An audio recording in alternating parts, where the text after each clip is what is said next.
English or Englishes.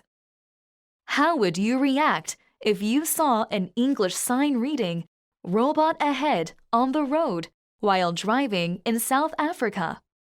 You would probably look around the front of your car for a robot that looks like a human. You would be confused momentarily, but laugh when you learned that the term robot also means traffic light in South Africa.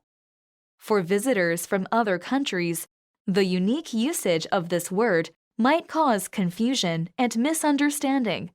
But it also highlights the diversity of world Englishes, the different varieties of the English language used around the world. English as a global language. English has become a widely used lingua franca due to its extensive usage and adoption in many countries, allowing individuals who speak different native languages to communicate and understand each other. About 1.75 billion people around the world use English as a useful means of communication, due to the high demand of English in critical fields such as science, technology, business, and entertainment. Moreover, in the digital era, people are exposed to a vast amount of online information and resources in English on a daily basis. These factors have consistently contributed to the widespread use and global influence of the English language.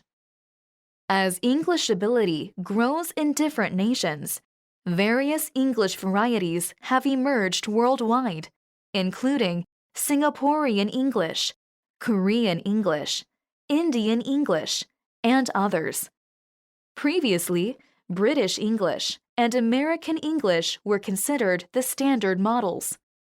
However, it is important to note that American English was initially seen as a regional variation rather than a standard form.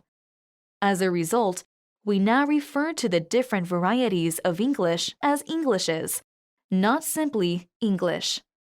English evolves to fit local realities. When a language is adopted in a specific region or community, it is natural for it to undergo changes or modifications as the local people utilize the language to more accurately reflect their daily realities and cultural contexts. Linguistic change takes place across various aspects of language, including grammar, pronunciation, vocabulary, and everyday expressions.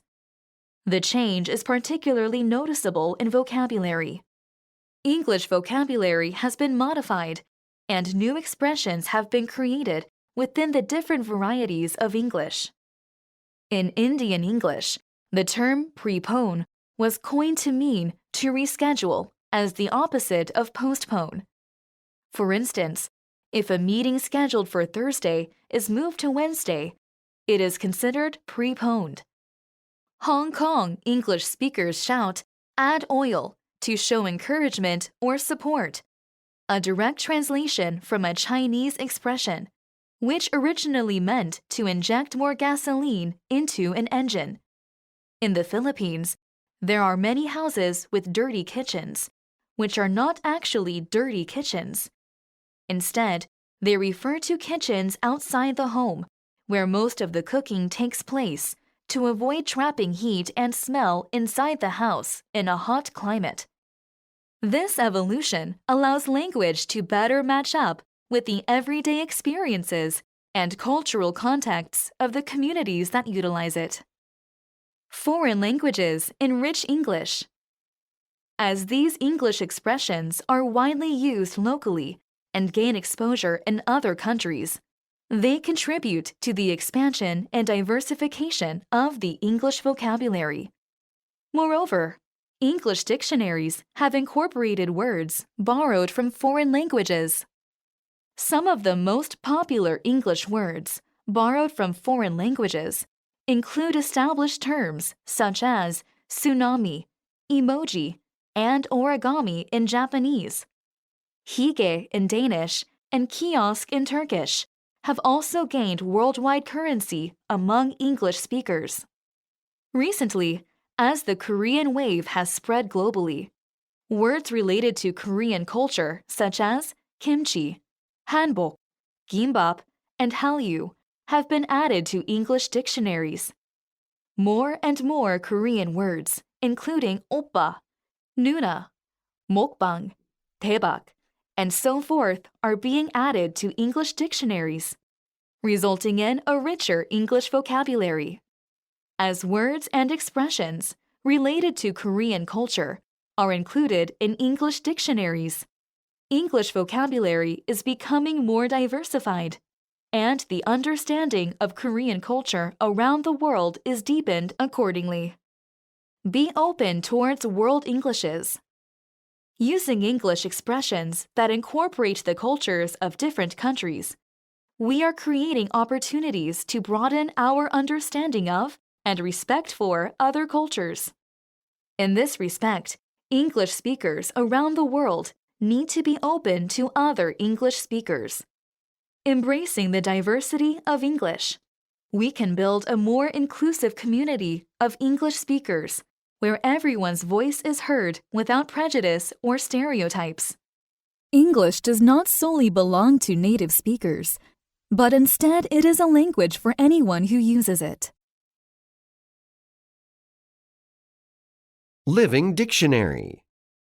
In 1828, an American lawyer and author, Noah Webster, published an American Dictionary of the English Language, with the goal of providing America with its own version of the English language. Most dictionaries in Webster's day dictated how English words should be used, rather than documenting the way people actually used English in daily life. In his dictionary, Webster broke this convention and sought to describe the way Americans spoke. When he included informal words in his dictionary, critics accused him of polluting the English language. However, Webster argued that these words captured American variations of English, distinguishing American English from British English. With the rise of English as the world's lingua franca, there has been a movement to register English variations all over the world. For example, with the creation of the Oxford Handbook of World Englishes. Now, it is essential for English dictionaries to recognize and document words and phrases that reflect the identities and experiences of the multicultural populations who use English.